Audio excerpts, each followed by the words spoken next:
গ্রামে বসবাস করা এক যুবক নিজের শান্ত ও সরল স্বভাবের জন্য সম্পূর্ণ গ্রামে প্রসিদ্ধ ছিল। তার স্বভাব এতটাই সরল ও সংকোচময় ছিল যে সে কারোর কাজই মানা করতে পারত না। সে শুধুমাত্র একবার বলতেই যে কারোর সাহায্য করতে রাজি হয়ে যেত। সে এতটাই দয়ালু ছিল যে সে কারোর দুঃখ ও সমস্যা দেখতে পারত না। সে যে প্রকারে কারোর সাহায্য করতে পারত সেই প্রকারেই সাহায্য করার চেষ্টা করত। তাতে কাউকে কোনো উচিত উপদেশ দেওয়া হোক কিংবা কারোর কাজে হাত লাগিয়ে তাকে সাহায্য করা হোক অথবা টাকা পয়সা দিয়ে কাউকে সাহায্য করা হোক, সে সাহায্যের জন্য সবসময় তৈরি থাকত। অনেকবার তো সে নিজের গুরুত্বপূর্ণ কাজকে ছেড়েও অন্য ব্যক্তির সাহায্য করতে চলে যেত। কিন্তু ধীরে ধীরে সে এটা বুঝতে পারে যে লোকেরা তার এই সরল স্বভাবের সুযোগ নিচ্ছে। লোকেরা তাকে দিয়ে নিজের কাজ তো করিয়ে নিচ্ছে, কিন্তু সে এই সমাজে এতটা মান সম্মান পাচ্ছে না যতটা তার পাওয়া উচিত। তার পরিবারের লোকেরা, আত্মীয় স্বজন, বন্ধু বান্ধব নিজের সমস্ত ছোট বড় কাজে সাহায্যের জন্য তাকে ডেকে তো নেয়, কিন্তু তারা তার প্রাত্যহিক জীবনে তাকে এতটা গুরুত্ব, এতটা মান সম্মান দেয় না যতটা পাওয়ার সে যোগ্য। গত কয়েক মাস ধরে সে এটা ভেবে ভেবে খুবই বিরক্ত হয়ে পড়েছিল। যদিও সে এখনও লোকেদের সাহায্য করত, কিন্তু কোথাও না কোথাও সে নিজের অন্তর থেকে দুঃখে থাকে। এইভাবেই সে একদিন নিজের ঘরের মধ্যে বসে বসে কিছু একটা ভাবছিল। ঠিক তখনই সে বাইরে থেকে কারোর আসার আওয়াজ পায়। এরপর সে যখন দরজার দিকে দেখে তখন সে দেখতে পায় যে তার বয়সেরই একজন যুবক বৌদ্ধ ভিক্ষু ভিক্ষার জন্য দাঁড়িয়ে আছে। ওই ভিক্ষুর চেহারায় অসীম শান্তি এবং একটা অদ্ভুত তেজ ছিল। ছেলেটি ঘরের থেকে ভিক্ষা নিয়ে এসে ওই ভিক্ষুর ভিক্ষার পাত্রে ভিক্ষা দিয়ে দেয় এবং তার সেখান থেকে যাওয়ার অপেক্ষা করতে থাকে। কিন্তু ওই যুবক ভিক্ষু সম্পূর্ণ শান্তি এবং একাগ্রতার সঙ্গে ওই ছেলেটির চেহারার দিকে তাকিয়েছিল। এরপর হঠাৎ তিনি ওই ছেলেটিকে জিজ্ঞাসা করেন যে মনে হচ্ছে তুমি কোনো একটি চিন্তায় আছো। প্রথমে তো ছেলেটি ওই ভিক্ষুর কথাকে এড়িয়ে যাওয়ার চেষ্টা করে, কিন্তু তার বারবার জিজ্ঞাসা করার কারণে এবং তার শান্ত চিত্তে প্রভাবিত হয়ে ছেলেটি নিজের দুঃখ ওই বৌদ্ধ ভিক্ষুকে বলতে শুরু করে দেয়। সে বলে যে আমি সমস্ত লোকেদের সাহায্য করার জন্য তৈরি থাকি, আমি সবার জন্য উপস্থিত থাকি, কিন্তু লোকেরা আমার এই উপস্থিতিকে সম্মান করে না। এই সমাজে না তো আমাকে আর না তো আমার দরকারকে গুরুত্ব দেয়। আমি আমার ভালো কর্মের সম্মান কখনোই পাই না। এত বেশি সাহায্য করার পরেও লোকেরা আমার উপস্থিতিকে জেনে বুঝে উপেক্ষা করে। আমি কখনোই নিজের ভালো স্বভাব কিংবা ভালো কাজের জন্য উচিত মান সম্মান পাই না। এই সমস্ত কিছুই আমার পরিবার, আত্মীয় স্বজন এবং বন্ধু বান্ধবেরা আমার সঙ্গে করে, যে কারণে আমি খুবই অসহায় এবং দুঃখী। বৌদ্ধ ভিক্ষু ওই যুবকের সমস্ত কথা সম্পূর্ণ ধ্যান দিয়ে শোনেন এবং বলেন যে তাহলে তো তোমাকে আমার সঙ্গে আমার গুরুর কাছে যেতে হবে। আজ আশ্রমে আমার গুরু এই বিষয়ে উপদেশ দিতে চলেছেন যে না চাওয়ার সত্ত্বেও সমাজের উচিত মান সম্মান কিভাবে অর্জন করতে হয়। ওই যুবক ওই বৌদ্ধ ভিক্ষুর সঙ্গে আশ্রমে যাওয়ার জন্য তৈরি হয়ে যায়। যতক্ষণে তারা দুইজন ওই আশ্রমে পৌঁছায় ততক্ষণে ওই গুরুর উপদেশ দেওয়া শুরু হয়ে যায়। ওই ছেলেটি আগের থেকে বসে থাকা ছাত্রদের পিছনে গিয়ে বসে যায়।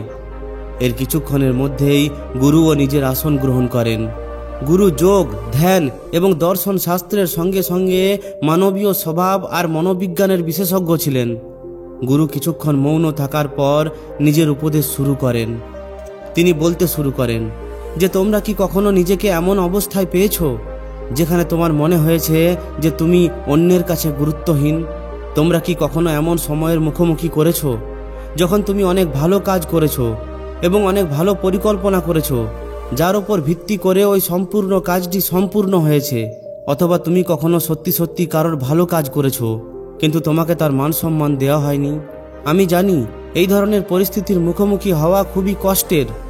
দুর্ভাগ্যবশত অনেক সময় যখন আমরা সঠিক দিশায় কাজ করে চলি, এমন কাজ করে চলি যেটা সবার জন্য ভালো, আর নিজেকে অন্যের সাহায্যের জন্য উপস্থিত করে ফেলি, কিন্তু লোকেরা আমাদের উপস্থিতি এবং চেষ্টাকে এতটা গুরুত্ব দেয় না, না হয় আমাদের গুরুত্ব না দেওয়ার ভান করে। এমনকি যখন তুমি এমন লোকেদের খুশি করার চেষ্টা করো যিনি তোমাকে গুরুত্ব দেয় না, তখন এমন চেষ্টার পর তুমি আরও বেশি দুঃখ পাও। নিশ্চিতভাবে এই ধরনের মুহূর্ত যে কোনো ব্যক্তিকে অন্তর থেকে অসহায় করে ফেলে, আর এই পরিস্থিতি আরও বেশি তখন খারাপ হয়ে ওঠে যখন এমনটা করতে থাকা ব্যক্তি আমাদের কোনো আপনজন হয়, যেমন কোনো পরিবারের সদস্য, বন্ধুবান্ধব কিংবা নিজের জীবনসঙ্গী। এমনিতে তো আমাদের কারোর ওপর মান সম্মান পাওয়ার আশা করাটা উচিত নয়, কারণ এটা হলো আমাদের নিয়ন্ত্রণের বাইরে। আর এমনটা আশা করার পর বেশিরভাগ সময় নিরাশা ও দুঃখই পেতে হয়, কারণ এই ধরনের আশা কখনোই পূর্ণ হয় না। কিন্তু যদি আমি বলি যে এমন কিছু পদ্ধতি আছে যেগুলো পালন করার ফলে তুমি যে কারোর অগ্রাধিকার পেতে পারো এবং সমাজের মধ্যে ওই সমস্ত মান সম্মান ও নাম পরিচয় অর্জন করতে পারো যেগুলো পাওয়ার তুমি যোগ্য। আজকের এই উপদেশের মাধ্যমে আমি তোমাদের 9টি এমন সফল পদ্ধতি বলবো যেগুলো ব্যবহার করে তুমি এটা নিশ্চিত করতে পারো যে তুমি ওই সমস্ত লোকেদের প্রথম অগ্রাধিকার হয়ে থাকবে যাকে তুমি ভালোবাসো, যাদেরকে তুমি পরোয়া করো, কিংবা যাদের জন্য তুমি চাও তাদের জীবনে তোমার অগ্রাধিকার সব থেকে প্রথমে থাকুক। তাই আমার এই 9টি কথাকে খুবই ধ্যান দিয়ে শোনো। পিছনে বসে থাকা ওই যুবক গুরুর কথাগুলি খুবই ধ্যান দিয়ে শুনছিল। এরপর গুরু বলা শুরু করেন। তিনি বলেন, প্রথম নিয়ম হলো নিজেকে হারিয়ে ফেলা ভয়ের জন্ম দাও। এটা হলো সবথেকে শক্তিশালী মনোবিজ্ঞান টেকনিকের মধ্যে একটি, যার ব্যবহার তুমি যে কোনো ব্যক্তির জীবনে নিজের গুরুত্বকে বাড়ানোর জন্য করতে পারো। নিজেকে হারিয়ে ফেলার ভয়ের জন্ম দিয়ে তুমি সামনের ব্যক্তিকে মজবুর করতে পারো তোমাকে তার জীবনে উচিত গুরুত্ব দেওয়ার। লোকেরা বেশিরভাগ সময় নতুন জিনিসকে পাওয়ার জন্য এতটা উৎসাহিত থাকে না যতটা যেটা তার কাছে আছে সেটা হারিয়ে ফেলার ভয় থাকে। এই জন্য যদি তুমি চাও যে সামনের ব্যক্তি তোমাকে নিজের প্রাথমিকতার শীর্ষে রাখুক, তাহলে তার মাথার মধ্যে তোমাকে হারিয়ে ফেলার ভয়ের জন্ম দাও। আর এমনটা করার জন্য নিজেকে তার থেকে দূরে সরিয়ে ফেলো। নিজের ভাবনা এবং ব্যক্তিগত কথাবার্তাকে তার সঙ্গে ব্যক্ত করা বন্ধ করে দাও। নিজের সময় এবং এনার্জি অন্যান্য লোকেদের সঙ্গে ভাগ করতে শুরু করে দাও। এই জিনিসটি তাকে অনুভব করাবে যে এখন তুমি তার জন্য এতটা গুরুত্বপূর্ণ নও যতটা আগে ছিলে। এটা একটি খুবই শক্তিশালী পদ্ধতি, কিন্তু এর ব্যবহার খুবই সাবধানে করা উচিত, কারণ যদি তুমি তার থেকে অনেক বেশি দূরত্ব তৈরি করে ফেলো তাহলে হতে পারে সে তোমাকে পুনরায় ফিরে পাওয়ার আশাই ছেড়ে দেবে। এই জন্য তোমাকে এই পদ্ধতিটি খুবই বুদ্ধিমত্তার সঙ্গে ব্যবহার করা উচিত। দ্বিতীয় নিয়ম হলো নিজের উপস্থিতিকে কম করো। তুমি বেশিরভাগ সময় এটা দেখে থাকবে যে যে জিনিসটি কম মাত্রায় থাকে তার মূল্য নিজে নিজেই বেড়ে যায়। আর এটাই প্রকৃতিরও নিয়ম যে যে জিনিসটি সব থেকে কম মজুদ থাকবে সেটা ততই বেশি মূল্যবান হয়ে উঠবে। আর এই নিয়মটি মানুষের সম্পর্কের মধ্যেও লাগু হয়। এই জন্য যদি তুমি চাও যে লোকেরা তোমার সম্মান করুক এবং তোমার উপস্থিতিকে গুরুত্ব দিক, তাহলে তোমাকে নিজের উপস্থিতিকে কম করতে হবে।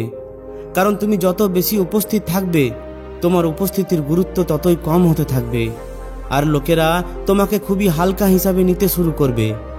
কিন্তু এর অর্থ এটাও নয় যে তোমাকে শুধুমাত্র তখনই উপস্থিত থাকতে হবে যখন এর মধ্যে তোমার লাভ থাকবে। এর বদলে যদি তুমি সামনের ব্যক্তির প্রত্যেকটি ছোট বড় কাজে নিজেকে উপস্থিত করার অভ্যাস তৈরি করে নিয়েছো, তাহলে এখন সময় হলো নিজেকে সময় দেওয়ার। তাদেরকে এটা বোঝানোর যে তাদের ছাড়াও তোমার নিজের একটা দুনিয়া আছে। তোমার সময় শুধুমাত্র তাদের জন্য নয়, আর না তো তুমি শুধুমাত্র তাদের অপেক্ষা করে বসে আছো। শুধুমাত্র এই একটি অভ্যাস সামনের ব্যক্তির নজরে তোমার সময় এবং উপস্থিতির গুরুত্ব অনেক গুণ বাড়িয়ে দেবে। এরপর গুরু বলেন, তৃতীয় নিয়ম হলো নিজের ব্যক্তিত্বকে রহস্যময়ী করে তোলো। লোকেরা সাধারণত গুণ এবং রহস্যময়ী জিনিসের উপর আকর্ষিত হয়। একটি রহস্যময়ী ব্যক্তিত্ব স্বাভাবিকভাবেই সবাইকে আকর্ষিত করে এবং বেশিরভাগ সময় লোকেদের অত্যধিক সম্পর্কের বন্ধনে আবদ্ধ করে ফেলে। একটু রহস্যময়ী হয়ে ওঠা তোমার জন্য অনেক বেশি লাভদায়ক হতে পারে। যদি তুমি চাও যে তোমাকে কেউ গুরুত্ব দিক, তাহলে তুমি সঙ্গে সঙ্গে তোমার ব্যাপারে সমস্ত কিছু বলা থেকে বাঁচো। বেশি জানকারি না দিয়ে নিজের শখ এবং রুচির ব্যাপারে সংকেত দাও। যে কোনো প্রশ্নকে একটু ঘুরিয়ে ফিরিয়ে অস্পষ্টভাবে উত্তর দাও এবং নিজের অতীতের ব্যাপারে সমস্ত কিছু না বলে নিজেকে এড়িয়ে চলো। নিজের জীবনকে একটি খোলা বইয়ের মতো লোকেদের সামনে রাখবে না। এর উদ্দেশ্য শুধুমাত্র অন্যান্য ব্যক্তিদের তোমার ব্যাপারে জানার উৎসুকতা বজায় রাখার। এরপর তুমি দেখবে যে সময়ের সঙ্গে সঙ্গে সে তোমাকে নিজের জীবনে গুরুত্বপূর্ণভাবে দেখা শুরু করে দেবে। চতুর্থ নিয়ম হলো লোকেদের নিজের উপর নিবেশ করতে দাও। এটা একটি খুবই সূক্ষ্ম পদক্ষেপ, তাই এই পদ্ধতিকে খুবই বুদ্ধিমত্তা এবং ধৈর্যের সঙ্গে ব্যবহার করা উচিত। কারণ আমাদের উদ্দেশ্য লোকেদের নিজেদের থেকে দূরে সরিয়ে দেওয়া নয়, আমাদের উদ্দেশ্য হলো নিজেদের সঠিক জায়গা অর্জন করা। এই প্রশ্নের উপর বিচার করো যে তোমাকে সবথেকে বেশি গুরুত্ব দেওয়ার জন্য কে বেশি ইচ্ছুক। এমন কোনো ব্যক্তি যে তোমার উপর অনেক বেশি নিবেশ করেছে, কিংবা এমন কোনো ব্যক্তি যে তোমার উপর একদমই কোনো কিছু নিবেশ করেনি? উত্তরটা স্পষ্ট। যদি তুমি চাও যে কেউ তোমাকে সবথেকে বেশি গুরুত্ব দিক, তাহলে তোমাকে তাদের নিজের উপর নিবেশ করার অনুমতি দিতে হবে। এটা অনেকভাবে করা যেতে পারে। উদাহরণস্বরূপ, তাদের নিজেদের সময় তোমার উপর নিবেশ করতে দাও, তাদের ভাবনাকে নিজের সঙ্গে সংযুক্ত হতে দাও। শুধুমাত্র ওই সমস্ত মিথ্যা আশাকে গুরুত্ব দেবে না যেগুলো তুমি জানো যে তুমি সেই লক্ষ্যকে পূরণ করতে পারবে না। এর সঙ্গে সঙ্গে এটাও দেখাও যে তোমার সময় খুবই মূল্যবান, সব সময় উপলব্ধ থাকবে না, আর কখনো কখনো তাকেও অপেক্ষা করতে দাও। তোমার এই ব্যবহার সামনের ব্যক্তির কাছে একটি বার্তা হিসাবে যাবে যে তুমি খালি বা ফালতু নও। আর যদি তার তোমার সময় ও জ্ঞানের দরকার হয়, তাহলে তাকেও চেষ্টা করতে হবে। এর ফলে সামনের ব্যক্তি তোমাকে গম্ভীরভাবে নেবে এবং তোমাকে গুরুত্ব দেওয়া শুরু করে দেবে। কিন্তু মনে রাখবে, এই পদ্ধতির ব্যবহার খুবই বুদ্ধিমত্তার সঙ্গে করতে হবে, না হলে এর পরিণাম বিপরীত হতে পারে। পঞ্চম নিয়ম হলো নিজেকে এবং নিজের দরকারকে গুরুত্ব দাও। এর অর্থ স্বার্থপর হওয়া নয়। নিজেকে গুরুত্ব দেওয়ার অর্থ হলো নিজেকে এমন জায়গাতে না রাখা যেখানে তোমার কোনো গুরুত্ব নেই। যদি তুমি জানো যে কেউ তোমাকে ততটা সম্মান দিচ্ছে না যতটা ওই মানুষটির তোমাকে দেওয়া দরকার, তাহলে তার সঙ্গে এতটা সম্পর্ক কেন বাড়াতে যাবে? গুরুদেব আরও বলেন যে তোমাদের সবাইকে এটা বোঝা দরকার যে তুমি নিজের প্রতি অন্যের ব্যক্তির ভাবনাকে নিয়ন্ত্রণ করতে পারবে না। তুমি নিজের প্রতি শুধুমাত্র নিজের ভাবনাকে নিয়ন্ত্রণ করতে পারবে। এই জন্য যদি তুমি কারোর জীবনে গুরুত্বপূর্ণ হয়ে উঠতে চাও, তাহলে এটা সুনিশ্চিত করো যে প্রথমে তুমি নিজের কাছে খুবই গুরুত্বপূর্ণ। ষষ্ঠ নিয়ম হলো কাউকে নিজের জীবনের কেন্দ্র করে তুলবে না। কাউকে নিজের মস্তিষ্কে এত বড় করে তুলবে না যে সে তোমার জীবনের কেন্দ্রবিন্দু হয়ে উঠুক। যে যতক্ষণ না ওই মানুষটি তোমার উপর ধ্যান না দেয়, তোমার প্রশংসা না করে, ততক্ষণ তুমি খুশি হও না। যদি ওই ব্যক্তি বলে যে আজ তোমাকে ভালো লাগছে, কিংবা আজ তুমি এই কাজটি খুব ভালো করেছো, তাহলে তুমি খুশি হয়ে ওঠো। কিন্তু যদি ওই ব্যক্তিটি কোনোদিন তোমাকে এটা বলে ফেলে যে তোমার এই কাজটি আমার ভালো লাগেনি, তাহলে তুমি দুঃখী হয়ে পড়ো। যদি তুমি এইভাবেই অন্য কাউকে নিজের জীবনের নিয়ন্ত্রণ দিয়ে রেখেছো, যদি তুমি তাকে নিজের জীবনে এতটা বড় করে রেখেছো, তাহলে নিজেকে দুঃখী করার ব্যবস্থা তুমি নিজেই করে রেখেছো। কারণ তোমার ভাবনার চাবি ওই ব্যক্তির হাতে আছে। সে যখন চাইবে তোমাকে খুশি করতে পারে, আবার যখন তার মন করবে তখন সে তোমাকে দুঃখীও করতে পারে। কোনো মানুষ কখনো এমন কোনো ব্যক্তিকে এতটা গম্ভীরভাবে নেয় না যখন সে এটা জানতে পেরে যায় যে সামনের ব্যক্তি আমার ধ্যান এবং পরোয়ার জন্য ক্ষুধার্ত। এর বিপরীত, যখন লোকেদের এটা মনে হয় যে তুমি তার ধ্যানের কোনো পরোয়া করো না, তাহলে সে তোমার প্রতি আরও বেশি আকর্ষিত হয় আর সময়ের সঙ্গে সঙ্গে তোমাকে আরও বেশি গুরুত্ব দিতে শুরু করে। সপ্তম নিয়ম হলো সবসময় কথাবার্তা শুরু করা ব্যক্তি হয়ে ওঠা বন্ধ করো। যদি তুমি এমন কোনো ব্যক্তি যে সবসময় সামনের ব্যক্তির সঙ্গে কথাবার্তা বলা শুরু করো, তাহলে তুমি তোমার এই অভ্যাসের প্রতি একটু সতর্ক হও। এই নিয়ম কিছু লোকেদের আজব বলেও মনে হতে পারে, কারণ যদি আমরা কারোর জীবনের গুরুত্বপূর্ণ হয়ে উঠতে চাই, তাহলে কি আমাদের যে কোনো কথাবার্তা শুরু করা ব্যক্তি হয়ে ওঠা উচিত নয়? এর উত্তর হলো না। কারণ যখন তুমি সবসময় কথাবার্তা বলতে শুরু করা ব্যক্তি হয়ে ওঠো, তখন সামনের ব্যক্তি তোমাকে খুবই হালকাভাবে নিতে শুরু করে। সবসময় এটা ভেবে নাই যে তুমিই কথাবার্তা শুরু করবে। এই জন্য সে নিজের তরফ থেকে কোনো চেষ্টা করা বন্ধ করে দেয় আর তোমাকে কম গুরুত্বপূর্ণ ভাবতে শুরু করে দেয়। তাহলে এর সমাধান কি? এর সমাধান হলো নিজের থেকে আগে কথাবার্তা শুরু করা বন্ধ করে দাও আর পরিণাম দেখো। যদি সামনের ব্যক্তি বাস্তবে তোমার পরোয়া করে, তাহলে সে তোমার সঙ্গে কথাবার্তা বলার চেষ্টা করবে। এরপর গুরু বলেন, অষ্টম নিয়ম হলো নিজের খুশি নিজেই তৈরি করো। যদি তুমি কারোর জীবনে গুরুত্বপূর্ণ হয়ে উঠতে চাও, তাহলে এটা সবথেকে জরুরি হলো তুমি নিজের খুশি নিজেই খুঁজে নাও, না তো নিজের খুশির জন্য অন্য কারোর উপর নির্ভর করো। যদিও এমন কোনো ব্যক্তির ওপর নিজের খুশি নির্ভর করা খুবই সহজ, যারা আমাদের ভালো অনুভব করায়, কিন্তু নিজের খুশির জন্য এমন কোনো ব্যক্তির উপর নির্ভর হয়ে থাকা ভবিষ্যতে তোমার নিরাশার কারণ হয়ে উঠতে পারে। কারণ ওই ব্যক্তি কখনো না কখনো তোমার থেকে দূরে চলে যাবেই। এছাড়াও যখন আমরা খুশির জন্য অন্যের উপর নির্ভর থাকতে শুরু করি, তখন আমরা বাস্তবে নিজেদের জীবন কাটাই না। তখন আমরা সামনের ব্যক্তির চিন্তা ভাবনা ও গুরুত্ব অনুসারে নিজেদের জীবন কাটাতে থাকি, যার ফলে পরবর্তীকালে আফসোস এবং দুঃখ হতে পারে। এই জন্য যদি তুমি চাও যে কেউ তোমাকে নিজের জীবনের গুরুত্বপূর্ণ করে তুলুক, তাহলে তোমাকে তোমার খুশি নিজেই খুঁজে নিতে হবে, তাও আবার নিজেরই অন্তর থেকে। কারণ এই খুশি না শুধুমাত্র অনেক দীর্ঘ সময় পর্যন্ত থাকে, এর বদলে এটা তোমাকে অন্যের নজরে অনেক বেশি আকর্ষণীয় করে তোলে। কারণ যখন তুমি ভেতর থেকে খুশি হও, তখন তুমি অনেক বেশি আত্মবিশ্বাসী হয়ে ওঠো, যেটা লোকেদের তোমার প্রতি আকর্ষিত করে। এর সঙ্গে সঙ্গে তার নজরে তোমার একটি ইতিবাচক ছবি তৈরি হয়, যার ফলে সে তোমাকে আরও বেশি গুরুত্ব দিতে শুরু করে। এরপর গুরুদেব বলেন, নবম নিয়ম হলো দূরে যাওয়ার জন্য সবসময় তৈরি থাকো। যে ব্যক্তির আমরা পরোয়া করি তার থেকে দূরে যাওয়ার বিচার খুবই ভয়ঙ্কর লাগতে পারে, কিন্তু এটা একটা খুবই গুরুত্বপূর্ণ পদক্ষেপ।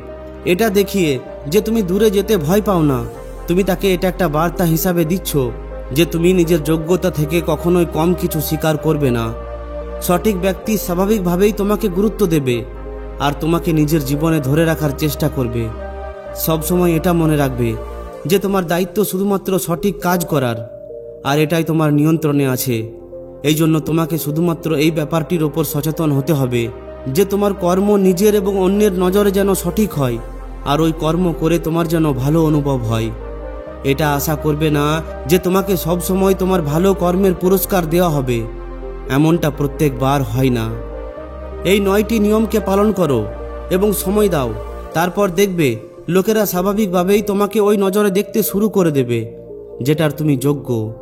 এটা বলার পর গুরু নিজের উপদেশ সমাপ্ত করেন এবং সেখান থেকে চলে যান। ধীরে ধীরে সমস্ত ছাত্ররা সেখান থেকে চলে যায়, কিন্তু ওই যুবক এখনও ওই গুরুর উপদেশে হারিয়েছিল। সে নিজের সমস্ত প্রশ্নের উত্তর পেয়ে গিয়েছিল। সে মনে মনে ওই ভিক্ষু এবং ওই গুরুকে ধন্যবাদ জানায় এবং সেখান থেকে চলে যায়। তো বন্ধুরা, আশা করি এই ভিডিওটি থেকে আপনি অনেক কিছু শিখতে পেরেছেন। যদি ভিডিওটি ভালো লাগে তাহলে অবশ্যই একটি লাইক ও শেয়ার করে দিন। আর যদি এই ধরনেরই আরও শিক্ষামূলক ভিডিও পেতে চান তাহলে আমাদের এই চ্যানেলটিকে অবশ্যই সাবস্ক্রাইব করে নিন। ধন্যবাদ।